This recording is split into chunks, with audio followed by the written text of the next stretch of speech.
So it's my great honor to start the last session, which only has one speaker, Dr. Tom Shimabukuro from US CDC. His official title is Deputy of Immunization Safety Office at the CDC. But more importantly, he is the head of the group watching vaccine safety related to COVID-19 task force. So we are very honored to have him here because he will I think many people have the question because all the so far the full vaccine we heard today are all new vaccines. It's ever being used large scale in human history. So I think many people have a question of safety. We know US CDC has been the very important agency. They have many mechanisms and the system to monitor the vaccine safety. So we are very happy to have Tom here. Please, Tom, thank you.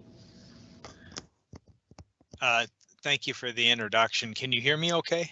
Yes. Great. Okay. Well, my presentation is probably going to be a little different. It's a straight up surveillance review of safety of the COVID-19 vaccine. Next slide.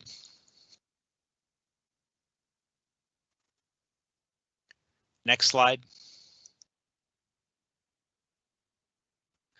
So today I'm going to cover, I'm going to do an update on our VSafe program, and then I'm going to also talk about surveillance in the vaccine adverse event reporting system, and briefly cover the vaccine safety data link. And then I'm going to cover two topics a little more in detail. And one is an update on anaphylaxis following COVID-19 vaccination, and another is on reports of death and mortality following COVID-19 vaccination. Next slide. So I'll start off with VSafe. Next slide. So VSafe is a smartphone-based text messaging surveillance system that CDC created just for COVID-19 vaccine. It actually uses web links that are embedded in text messages that allow vaccine recipients to access online surveys. And individuals, it's a voluntary program that involves self-enrollment, preferably at the time of vaccination, but people can really enter in whenever they want to post-vaccination. And once people have successfully registered, we begin to send them text messages with these embedded web links. And for the first week post-vaccination, we do these check-ins daily. After the first week, we do the check-ins weekly through 6 weeks, and then we do a 3 and a 6 and a 12-month check-in, and then the process basically starts over again when you get the second dose. And during the first week when we're doing these daily check-ins, we ask about systemic and local reactogenicity. Then after the first week, we stop asking about systemic and local reactogenicity, and we're basically doing a health impact assessment. I will say if on any of these check-ins, daily or weekly or otherwise, if a person reports that they received medical care, then we follow up in another system, our VARE system, to take an adverse event report. For today, I'm going to be talking about reactogenicity. That's the focus of this presentation. Next slide. And my data are a bit dated. They come from a presentation to the Advisory Committee on Immunization Practices from late January. But at that time, we had roughly 21.8 million people receiving at least one dose of a vaccine, and we had just over 2 million registrants in the VSafe program that had completed at least one VSafe health check-in. We also had about 15,000 women who identified as pregnant when they got vaccinated. I will say that's increased substantially. We are enrolling women into a pregnancy registry. At the time of this presentation, when I gave this a couple weeks ago, there were 540 pregnancies. I'll just say that that's over 1,000 now. Next slide. I also want to mention that at the time of this presentation, we really only had information on dose 2 from the Pfizer vaccine. We did not, because of the timing of the rollout and the interval, we did not have dose 2 information on Moderna. But the first comparison I want to draw your attention to is dose 1 of each vaccine. You see there the numbers of doses. They're pretty close. And then you see there the percentage of people reporting local and systemic reactions. And these are pre-identified. So people aren't saying they had pain. We just basically have pain in the survey and they check whether they had it or not and how severe it was.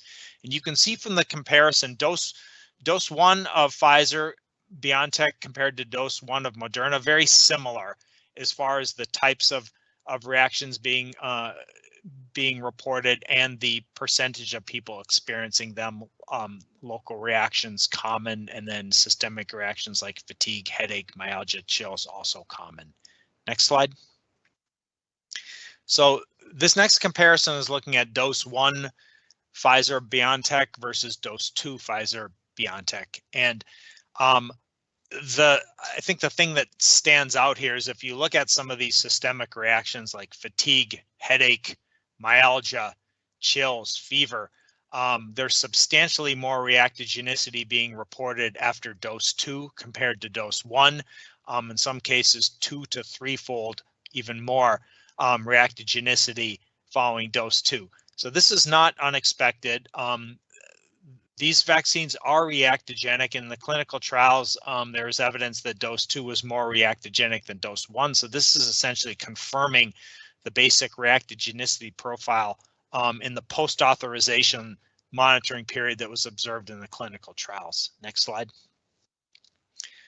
So now I'm going to move on to some surveillance data from our VARE system, the Vaccine Adverse Event Reporting System. This is the nation's early warning system for vaccine safety. It's co-managed by CDC and FDA. It is a long-standing system. It's been in effect since 1990. It is a spontaneous reporting or passive surveillance system, meaning we depend on people to send reports to CDC, healthcare providers, patients, parents, caregivers, and also manufacturers also report into VAERS. Next slide. So the strengths of VAERS is because it is national data. It has a large number of individuals under surveillance. It can rapidly detect safety signals and can detect rare adverse events. The limitations are the limitations of spontaneous reporting or passive surveillance. Mainly, the system is not designed to assess causality. The one exception, or one of the exceptions to that, might be anaphylaxis, and I'll cover that topic later on. So VAERS accepts all reports from everyone, regardless of the plausibility of the vaccine causing the event or the clinical seriousness of the event. It's a hypothesis-generating system. It identifies potential safety concerns that can be studied in more robust data systems. So VAERS contains adverse health events occurring after vaccination, some of which may be true adverse reactions, some of which are coincidental and not related to vaccination. Next slide. So here's some initial safety data on VAERS reports for the two vaccines authorized in the United States. You will see that there are some differences in the Moderna and Pfizer vaccines just on the raw numbers and some of the percents. We think there is some report processing artifact going on with Moderna, and some later data indicate that the percent serious and non-serious are pretty similar for Pfizer. But at the time we ran this data, we believe we had some reporting artifact. The median age for both 43, that likely represents the initial target group, which is healthcare workers.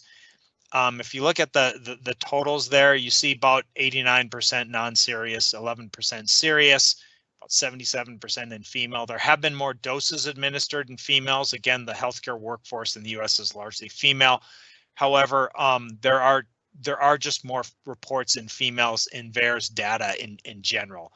The reporting rate for non-serious adverse events is 372 per million doses administered, and for serious, 45 per million doses administered. And that's similar to what we see for other vaccines that are given to adults, like flu vaccine, like shingles vaccine. Next slide. So this is a side-by-side comparison of adverse event reports for the two vaccines, and you can see these look remarkably similar. Systemic reactions are commonly reported, and as are local reactions. These are not mutually exclusive, so you can have more than one adverse event in a in a report, but basically I think this confirms what we were observing in VSafe and also confirms what was observed in the clinical trials. Systemic and local reactions are common. Next slide. So our colleagues at FDA use empirical Bayesian data mining to identify disproportionality. And this methodology identifies adverse event vaccine pairs reported at least twice as frequently as expected for COVID vaccine compared to the VARE's database, meaning the lower bound of the 90% confidence interval surrounding the empirical Bayesian geometric mean, the EB05, is 2 or more compared to other vaccines. And as of January 22nd, at the time of this presentation, there were no empirical Bayesian data mining alerts detected for any adverse event COVID-19 vaccine pairs. We've done some other runs since then, and we haven't observed any disproportionality either. Next slide. So I'm going to cover, give you a brief update on the CDC's Vaccine Safety Data Lake system, which is a collaboration between CDC and 9 participating integrated healthcare organizations, kind of formerly known as HMOs, has data on over 12 million persons per year, and you see the sites there on the map. Next slide. So the Vaccine Safety Data Link is primarily an electronic health record and administrative database system. It contains information on immunization records, encounters with the healthcare system, procedure codes, birth and death certificate information, and demographics, all linked by unique study IDs. So it's a population-based system. The VSD also has rapid access to charts to go in and confirm diagnoses, confirm incident diagnoses, and evaluate medical records if need be as a part of surveillance and research. Next slide. The Vaccine Safety Data Link uses this methodology called rapid cycle analysis, and this aims to monitor the safety of COVID-19 vaccines weekly, doing these weekly sequential analyses using pre-specified outcomes of interest among VSD members. So unlike VARES, where pretty much any outcome is monitored because it's whatever people report in, for VSD rapid cycle analysis, these outcomes are pre-specified in advance. So it's not data mining, it's more like hypothesis testing. We also want to describe the uptake of COVID-19 vaccines over time among eligible VSD members. Next slide. So here's just some initial vaccine doses administered through January 16th. You can see at that time there are about 162,000 dose 1 doses for both vaccines combined and 34,000 dose 2 doses. So not a lot of vaccine doses administered as of January 16th. And probably most of these were in healthcare workers in their own institutions. And we anticipate that these numbers are going to grow rapidly when the immunization program, as the immunization program continues to expand to the general population. Next slide.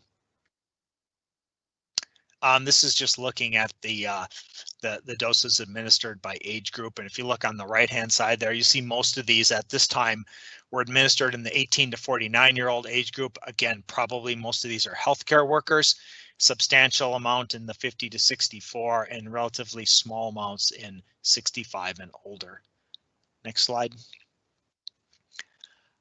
I'm showing you this slide more as a reference slide to show you what these Vaccine Safety Data Link surveillance outcomes are. We have 21, which you see there. As of the time of this running, we hadn't started sequential analysis, but we were calculating rate ratios and confidence intervals, and preliminary results of VSD unvaccinated in the unvaccinated concurrent comparator analysis. That means comparing vaccinated versus unvaccinated individuals. We did not have any safety signals as of January 16th. Where it says NA, that means we're just monitoring the rates of these. For example, we're not doing sequential monitoring of anaphylaxis. We know that's basically an exposure-driven outcome. What we're trying to do is get a better handle on what is actually the rate of anaphylaxis, not is there an increased risk of anaphylaxis. We know that anaphylaxis occurs after vaccination. Next slide. So now I'm actually going to talk about anaphylaxis following COVID-19 vaccine. Next slide. So early on, we were doing very intense monitoring for anaphylaxis during that first week when we began to detect reports. And these were detected through early screening to identify suspected anaphylaxis reports prior to formal processing and medrecoding in the VARE's database. So they were being basically, these reports are getting a rapid review by a physician reviewer prior to them actually being processed and coded. And then we also did a search of the VARE's database to pull out suspected anaphylaxis reports based on medrecoding.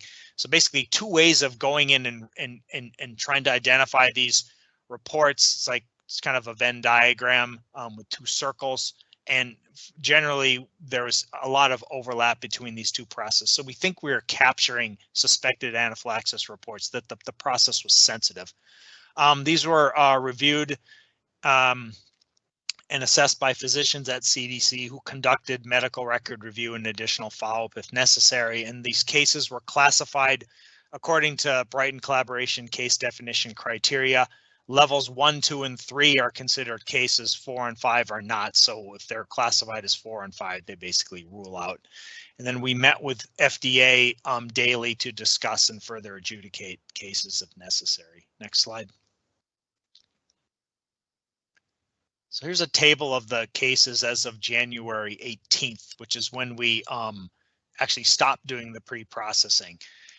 So there were 50 after the Pfizer-BioNTech vaccine and 21 after the Moderna vaccine. The median age and range are quite similar, again, likely representing the healthcare workforce. These were overwhelmingly female.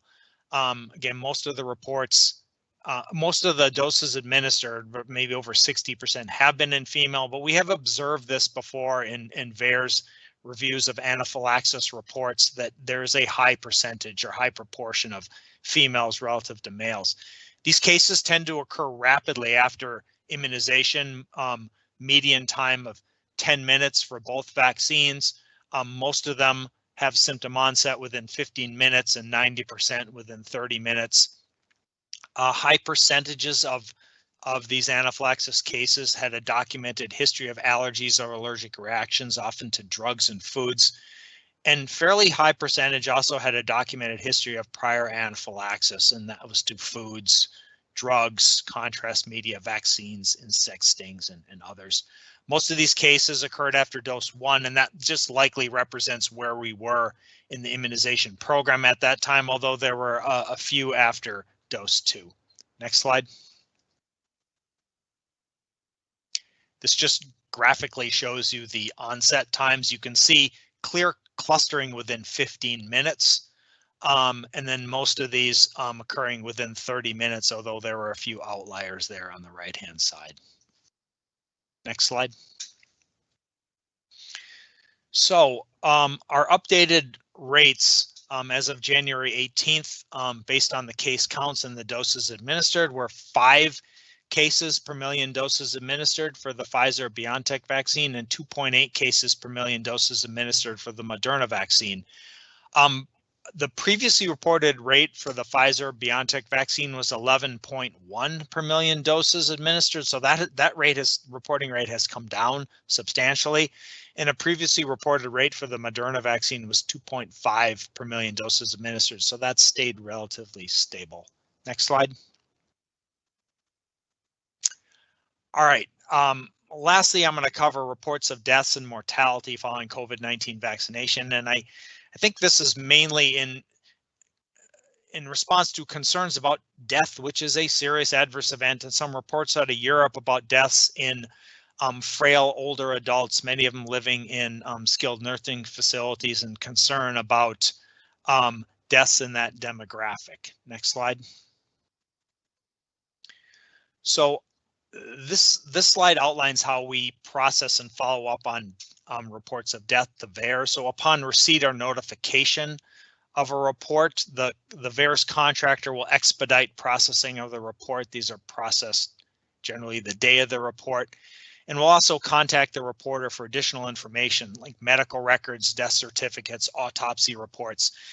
Physicians in the CDC's Immunization Safety Office and at FDA review all reports of death following COVID-19 vaccination as soon as notified and make an assessment if any immediate action is necessary. So if either CDC or FDA thought there was some imminent danger from vaccine, we would take immediate public health and or regulatory action.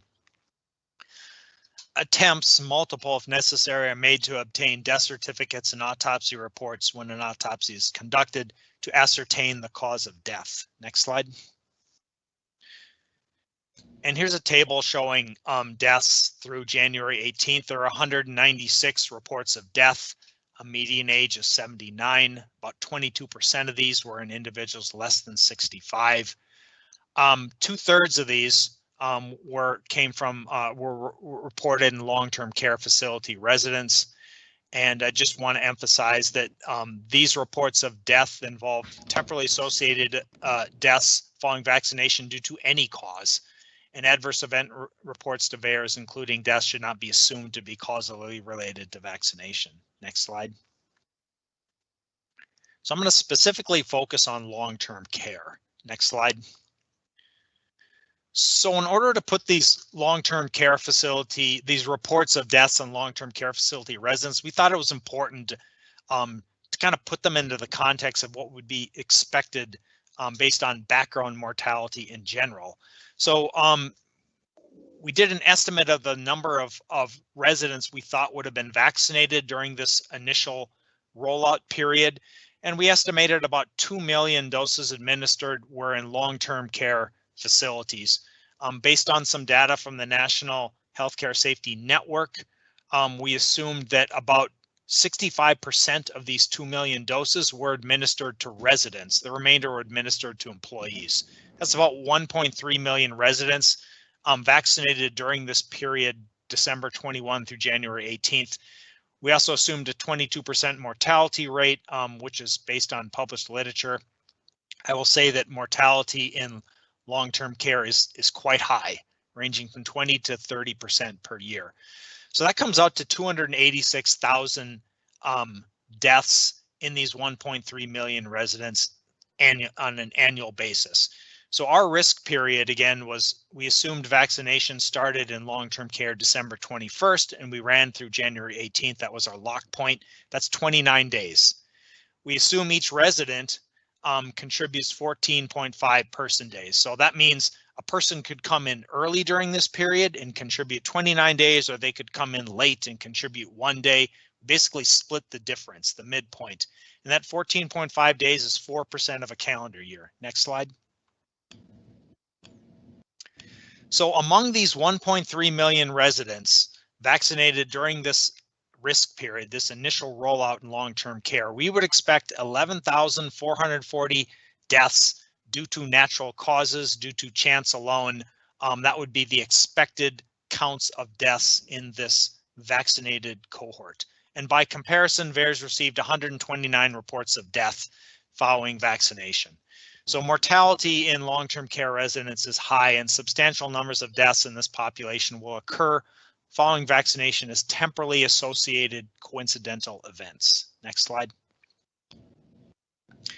So of these 129 reports, here are the characteristics. The median age was 84, about half were in female. A third of these individuals were in hospice or had a do not resuscitate or do not intubate status. Very few of these cases are autopsy cases, as you might expect. Death certificates were available for a small number of these cases. But I will say that initial assessment, and that's report review, indicated that many of these cases documented ill health or a history of multiple comorbidities and common age-related diseases. Next slide. So of the 18 in which we had a death certificate, so we had an established cause of death from a certifying official, here are the causes of death. And they are primarily heart disease and other diseases chronic diseases associated with aging. So really no surprises here in the causes of death for the death reports in long-term care of which we have a death certificate. Next slide. So I briefly want to mention an analysis that was done by our partners at Brown University using the Genesis healthcare analysis. Next slide. I'm presenting on behalf of Dr. Barbara Bardenheier. Next slide. So Genesis is the largest nursing home company in the United States. This analysis included 284 facilities with about 25,000 residents, and vaccination in these facilities began on December 18th. And they assessed 7-day mortality rates in the vaccinated and unvaccinated residents in the 118 facilities, in 118 facilities, as well as 17,000 residents in the 166 facilities that started vaccinating after January 1st. Next slide. So after excluding residents with a positive SARS-CoV-2 diagnostic test within 20 days prior to the 7-day observation window, mortality was actually lower among vaccinated versus unvaccinated residents within the same facilities compared to residents in the not yet vaccinated facilities with overlapping confidence intervals. That's what we would expect. This likely represents what we call the healthy vaccinee effect, and healthier people tend to get vaccinated. But these findings do suggest that short-term mortality rates appear unrelated to vaccination for COVID-19 in skilled nursing facilities. Next slide. So just to sum up the mortality data in long-term care, mortality is high due to the underlying health status of the population. The available evidence from VARE's monitoring and from the Genesis population-based surveillance does not suggest a safety problem with respect to deaths in older adults in long-term care. The case reports of deaths in VARE's included many persons with multiple comorbidities, including some with cognitive impairment, many in ill health or declining states of health, and many in hospice or DNR, DNI status. And the deaths in long-term care residents following COVID-19 vaccination are consistent with expected all-cause mortality in this population. Next slide. Next slide. So just to sum up the surveillance, this is kind of dated, but at the time, 26 million doses had been administered in the United States. It's now up to, I think, close to 40 million. And during this time, the US government has implemented the most intense and comprehensive safety monitoring program in history. Overall, the safety profiles of the vaccines are reassuring and consistent with that observed from the pre-authorization clinical trials. Anaphylaxis has been observed following these vaccines, though rarely, and the data do not suggest a signal with respect to overall safety or deaths following vaccination in older adult residents of long-term care facilities. And additional population-based monitoring systems will continue to gather safety data as the program broadens and as doses increase. And that would specifically be the CDC's vaccine safety data link, but FDA also does monitoring in the CMS population as well. Next slide. Thanks, and that concludes my presentation. Thank you, Tom. That was a wonderful high-level summary, and it's reassuring. Compliment or someone is watching the safety for everyone. So we have a lot of questions. I probably just ask 3 or 4. The first one, from your experience, do you see this new COVID-19 vaccine has a higher reactogenicity than some other vaccines licensed for whether different platform or different purpose, such as influenza or other vaccine? What do you compare? So I do think these vaccines are relatively reactogenic if you say compared to influenza vaccine, right, or maybe some other vaccines administered to adults. But I will say they're not. I don't think the reactogenicity is out of line or substantially different from some other vaccines that are given. For example, the Shingrix vaccine, the new adjuvanted shingles vaccine, is also highly reactogenic as well, causing a lot of systemic and local reactions. So although I mean, different vaccines do have different reactogenicity profiles, this vaccine is reactogenic, but it's not, it's, I think, within the scope of what we might expect for some other vaccines, which are more on the reactogenic side. Thank you. Your experience, because in this country, we see more and more people, actually, unfortunately, exposed to COVID-19 or being infected or positive. So a lot of people ask, do you see any more side effect among those people were exposed or infected with COVID? Now they get a vaccine. Do you have any data on that? There certainly are anecdotal reports of increased reactogenicity in individuals that had symptomatic COVID disease in the past. We are exploring ways in which we can use either existing data or to collect data to address that issue. It's certainly biologically plausible that could happen, but I don't think that we have enough data right now to assess what the risk is for increased reactogenicity. But it's an issue we're aware of, and we're looking at ways in we can address that. Thanks. And then the next question is a little bit a medical question. I don't know whether you feel comfortable, but you can share if you can. Because in real clinical practice, a lot of people, either doctors or patients themselves, they try to take some Tylenol, either around the time of a vaccination. And a lot of people, they report that helped them to reduce reactogenicity. Do you have any information, or do you feel people should use it, or do you feel that may increase some safety issue? There is CDC guidance on the use of antipyretics. I'm not familiar with the specifics of the guidance. I would have to kind of punt on that and say I would refer people to the CDC guidance on the website about the use of either prophylactic antipyretics or using them to treat symptoms. Wonderful, thank you. So this actually leads to the last question. You presented so many useful information, and we assume this database or information are constantly updated. Is that possible? People, based on different program you described here, can go online at a different government site to find those information? The VARE's data are publicly available both on the CDC website, on the CDC Wonder website, and on the VARE's website. Those data, that's a limited set of the VARE's reports that's stripped of personal identifiers, and people can go in and look at that data.